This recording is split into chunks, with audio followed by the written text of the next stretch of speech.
Filipinos love to travel, but what if your dream destination just slammed its doors shut? Imagine this. Maria, a 27-year-old mother of two, boards a plane to Kuwait with nothing but a suitcase and a dream. She's not just leaving home, she's chasing a promise of a better life. Her kids need food, a future, and hope, and Kuwait was supposed to be her golden ticket. But what happened instead? She became just another statistic in a long, horrifying trend of abuse. Maria's employers took her passport the moment she landed. She worked 18-hour days, barely ate, and when she dared to ask for her salary, something she was owed, she was met with threats and violence. She tried to escape, but where would she go? Her story isn't unique. It's been happening for decades, but finally, someone said enough. The Philippine government pulled the plug. No more deployments, no more OFWs heading to Kuwait. The ban is in full force. The reason? Too many Filipinos left home for work, only to end up in coffins. Too many heartbreaking stories like Maria's, where domestic workers were treated as disposable, suffering mistreatment, starvation, or worse. And Kuwait? They're not happy. This wasn't just some quiet policy change. It turned into a diplomatic nightmare. Negotiations crumbled, accusations flew, and tensions skyrocketed. Kuwait retaliated, enforcing restrictions, making it clear they weren't going to beg for Filipino workers. But here's the thing, they need them desperately. Over 260,000 Filipinos were in Kuwait, keeping households and businesses running. Now, that pipeline is cut off. The demand is there, but the supply is gone. And this isn't just a Filipino issue. Other countries are watching. Workers from Indonesia, Bangladesh, and Nepal, many of whom have faced similar horror stories, are now questioning if Kuwait is worth the risk. And here's where things get wild. Will Kuwait finally be forced to treat its workers better, or will they simply replace Filipinos with workers from even poorer countries, continuing the cycle of exploitation? This ban could change everything, or nothing at all. What do you think? Is this a turning point, or just another diplomatic spat that'll be forgotten in a few months? Drop your thoughts in the comments, and if you want more stories that the mainstream won't tell you, smash that like button and stay tuned, because what's happening next might just shock you. Filipinos, you're officially unwanted. At least that's the message some countries are sending in 2025. Some countries are shutting their doors to you in 2025, and the reasons will shock you. One of the most unexpected places to enforce strict travel bans on Filipinos? Afghanistan. You're an avid traveler, always seeking the next great thrill. You've marveled at the pyramids of Egypt, trekked to the Andes, and now you're eyeing Afghanistan, a land rich with history and rugged beauty. You picture yourself exploring ancient sites, immersing in local culture, and capturing breathtaking landscapes. But here's the harsh reality: Afghanistan is not your typical tourist destination. The US Department of State has issued a level 4 do not travel advisory for Afghanistan, citing risks such as terrorism, wrongful detention, kidnapping, and crime. Since the US Embassy in Kabul suspended operations in 2021, consular assistance is virtually non-existent. Imagine finding yourself in a crisis with no embassy support. It's a daunting thought. Consider the story of Alex, a seasoned traveler who, despite warnings, ventured into Afghanistan seeking unique experiences. Drawn by tales of the Bamiyan Valley's beauty, he envisioned a journey off the beaten path. However, in May 2024, tragedy struck when an attack in Bamiyan province claimed the lives of several foreign tourists. Alex's dream adventure turned into a nightmare, highlighting the unpredictable dangers that travelers face in the region. The security situation remains volatile. In September 2024, the Taliban arrested suspects linked to the deaths of 3 foreign tourists, underscoring the persistent threats. Furthermore, the Islamic State Khorasan province, ISKP, continues to be active, with numerous incidents recorded between July 2022 and September 2023, particularly in Kabul and the eastern provinces. Despite these risks, some influencers have ventured into Afghanistan to showcase its landscapes and culture. While their content may be captivating, it often downplays the real dangers and challenges of traveling in a conflict zone. It's crucial to recognize that such trips are not only perilous, but can also strain limited local resources and potentially endanger others.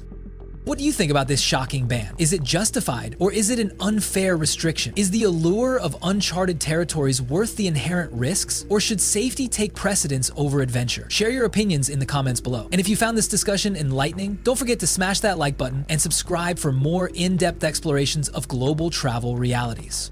Stay tuned, because next we'll delve into another destination that might just surprise you. Filipinos, you might want to rethink any travel plans to Syria because as of 2025, getting in and out just became a nightmare. Not only is Syria locked in conflict, but now Filipinos face extra scrutiny, visa complications, and outright travel bans. And if you think that's just bureaucratic red tape, think again. Syria isn't just off limits. It's a high-risk war zone where the rules of travel don't apply. Bombed-out cities, unpredictable checkpoints, and armed factions operating with their own laws make it one of the most volatile places on Earth. Even if you somehow make it past the red tape, you're stepping into a country where even seasoned war correspondents take extreme precautions. And the worst part, if anything goes wrong, there's no cavalry coming. Countries worldwide have pulled their diplomatic presence, meaning getting stuck in Syria could turn into an international crisis, one where you're left fending for yourself. Even if you never step foot in Syria, just having a Syrian visa stamp or any travel history related to the country could get you flagged at airports worldwide. Immigration officers are cracking down hard, scrutinizing passports and questioning travelers with any connection to Syria. So if you've got family there, are traveling for business, or even passing through, expect the worst: extra screening, long interrogations, and possible travel restrictions in other countries. Think you can handle it? Let's talk about Marco, a Filipino engineer who took a job offer in the Middle East. He was assigned to a project in Lebanon, but made a short visit to Syria out of curiosity. On his way back, he was detained for over 12 hours at a major international airport, questioned repeatedly about why he had been there, what he was doing, and who he met. His flights were canceled, his belongings were searched, and he was blacklisted from entering certain countries. All for a trip he thought would be nothing more than a quick detour. Syria's travel restrictions aren't just about politics, they're about global security. Governments worldwide fear that travelers entering and exiting Syria could be involved in extremist activities, whether knowingly or unknowingly. That's why nations are tightening their borders, making it harder for Filipinos and other nationalities to get in or get out. So what's your take? Are these restrictions justified, or are they going too far? Drop your thoughts in the comments, and before you go anywhere, smash that like button and leave comments, because the next country on this list might shock you even more. Think a simple layover in Tehran can't cause you trouble? Think again. A single stamp from Iran in your passport could make future travels a nightmare, especially to the US or Europe. Why Iran? Iran's long-standing political tension with Western powers has turned it into a high-risk destination. For Filipinos, just visiting could mean tougher visa approvals, extreme questioning at immigration, and possible travel restrictions in the future. So if you think a quick trip to Tehran or a layover in one of its airports is harmless, it's time to reconsider. Iran doesn't make it easy for travelers, and for Filipinos, the rules have become even stricter. The process of getting a visa has become increasingly difficult in recent years. While the e-visa system might sound convenient, don't be fooled. It's full of red tape, and approval isn't guaranteed. But even if you make it in, that passport stamp could haunt you for years. Having a stamp from Iran in your passport can create problems when trying to travel to countries like the US or even some parts of Europe. Immigration officers take one look at that stamp and suddenly you're being interrogated for hours, with a possible visa denial hanging over your head. You could face questioning about your purpose in Iran, even if it was just a quick layover or a tourist visit. Take the story of Carla, a Filipina who had a dream of studying in the US. After a short business trip to Tehran, she faced an unexpected hurdle when applying for a student visa. The US Embassy took extra time scrutinizing her Iranian stamp, and after days of waiting, she was denied entry, all because of a single visit. Her plans were completely derailed. This isn't just about one bad experience, it's about a larger issue at play: the geopolitical consequences of visiting Iran. With sanctions, international scrutiny, and travel restrictions tightening, even the smallest connection to Iran could have huge implications. So what's your take on this? Is it fair that a visit to Iran could impact your travel plans for years to come? Let us know your thoughts in the comments below. Stay tuned, because up next we're diving into another shocking travel ban that could change everything. Ever thought about working abroad to support your family only to find yourself in a nightmare scenario? That's the harsh reality for many overseas Filipino workers, OFWs, in Libya. Libya, a country rich in oil reserves, has long attracted foreign workers seeking better opportunities. However, the political landscape is anything but stable. The country has been embroiled in civil conflict for years, leading to a fragmented government and widespread insecurity. Kidnappings, arbitrary detentions, and violence have become tragically common. In August 2023, the Philippine Department of Foreign Affairs, DFA, downgraded Libya's crisis alert level from 4 to 3, indicating significant improvements since 2019. Under Alert Level 3, repatriation became voluntary, and the government began processing the return of OFWs to their previous jobs in Libya. Despite this optimistic outlook, the ground reality remains perilous. Just days ago, reports emerged of an escalation in kidnappings and enforced disappearances in Tripoli, the capital. Human rights organizations condemned these acts, highlighting the ongoing dangers faced by residents and foreigners alike. Consider the story of Amara, a 32-year-old nurse from Davao. In 2021, she answered the call to serve in Libya, lured by promises of a lucrative salary to support her aging parents. Months into her contract, the security situation deteriorated. One evening, she was abducted from her residence in Tripoli by armed militants demanding a ransom. Her family, thousands of miles away, was plunged into despair, struggling to raise the funds while navigating a maze of intermediaries. Amara's ordeal lasted 72 harrowing days before she was released, forever scarred by the experience. Acknowledging the persistent risks, the DFA continues to urge Filipinos in Libya to consider voluntary repatriation. While some may choose to stay, the absence of a fully functional government means limited protection and support. Have you or someone you know been affected by the situation in Libya? What are your thoughts on the government's advisory? Share your experiences and opinions in the comments below. Let's shed light on this pressing issue. If you found this video informative, don't forget to smash that like button and subscribe for more in-depth discussions. Stay tuned because in our next segment, we'll explore another country with surprising travel restrictions affecting Filipinos. So you love adventure, the thrill of exploring the unknown? What if I told you there's a place so mysterious, so tightly controlled, that even stepping inside feels like crossing into another dimension? Welcome to North Korea, a country where one wrong move could mean you never leave. North Korea isn't just another travel destination, it's a full-blown gamble. No Philippine embassy, no international assistance, just you under the watchful eye of Kim Jong-un's regime. And if something goes wrong, good luck.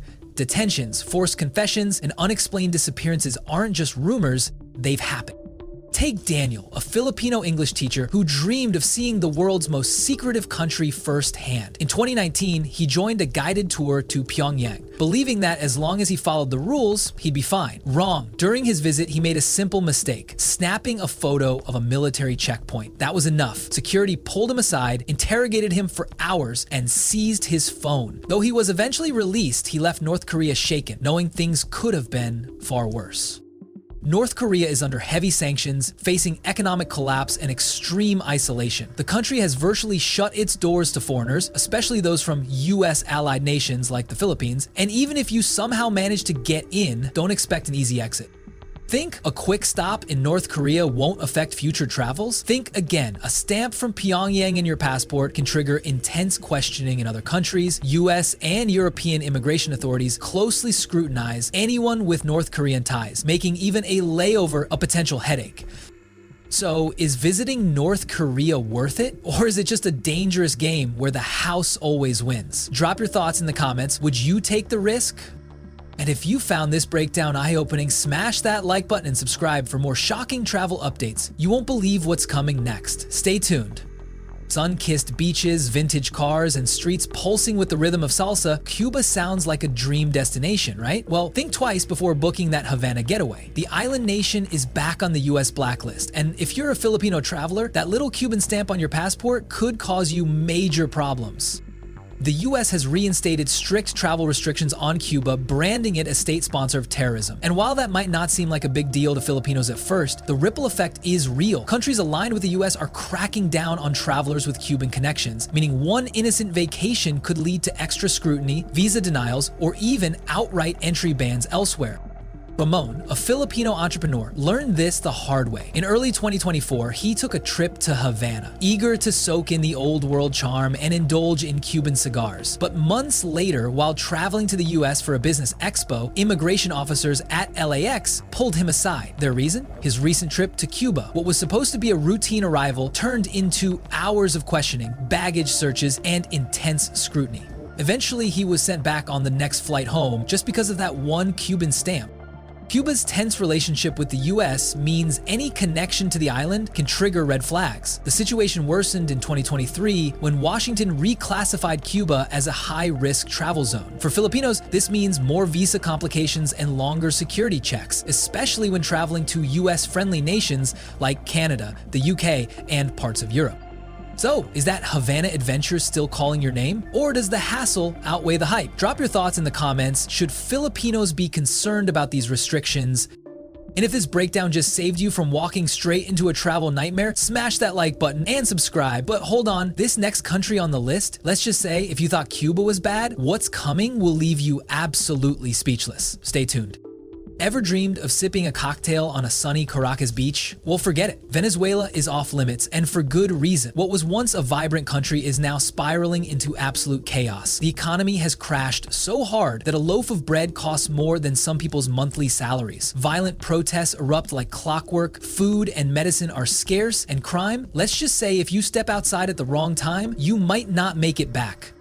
But here's where it gets worse for Filipino travelers. The US has already slapped heavy restrictions on Venezuela, and that ripple effect is hitting other nations. Travelers linked to Venezuela face extreme visa scrutiny, so if you've got stamps from there, don't be surprised if you get pulled aside at immigration for a friendly chat. And if you're flying in, good luck. Flights are frequently canceled, airports are a logistical nightmare, and getting out of Venezuela once you're in, well, that's a different level of stress. Just ask Rico, a 29-year-old OFW who thought he was heading to Venezuela for a better life. The job promised stability, but reality hit him like a freight train. His employer vanished, his passport got confiscated, and the embassy practically useless in a country where the government itself is struggling to function. Rico spent months trying to escape, dodging corrupt officials and street gangs before finally making it out on a humanitarian flight. A one-way ticket to hell he never saw coming. Venezuela's situation isn't improving anytime soon. Inflation is expected to skyrocket past 300% in 2025, and the crime rate remains one of the highest in the world. Even humanitarian groups are struggling to keep up with the chaos. If you're Filipino and considering a trip, think twice. The risks far outweigh the rewards. The next country on this list, it's one you'd never expect, and it's about to make traveling even harder. Stay tuned. Somalia isn't just dangerous, it's a complete free-for-all. No real government, no law and order, and no guarantees that you'll make it back if you step foot in this war-torn country. Pirates still rule parts of the coast, terrorist groups like Al-Shabaab control vast regions, and kidnappings, let's just say if you're a foreigner, you're a walking dollar sign. And yet, despite all the warnings, some people still take the risk. Like Arvin, a Filipino seafarer whose cargo ship was hijacked off the Somali coast. One moment he was navigating the Indian Ocean, the next he was held at gunpoint by Somali pirates demanding millions in ransom. For 6 months he lived in captivity, surviving on scraps while his captors negotiated his life over the phone. His family in Manila was helpless, left to pray that his company would pay up before it. The reality is brutal. Somalia is one of the most dangerous places on Earth. The US and dozens of other nations have outright banned travel to Somalia, and the Philippine government strongly discourages any trips there. The risks are endless. Random bombings, armed militias patrolling the streets, and an unstable security situation that changes by the hour. Even humanitarian workers, people trained to handle extreme conflict zones, have been abducted and killed. If you somehow end up in Somalia and things go south, don't expect help. The Philippines doesn't have an embassy there, and even the few international agencies operating in the country can't guarantee your safety. Bottom line, if Somalia is on your bucket list, do yourself a favor, rip that page out.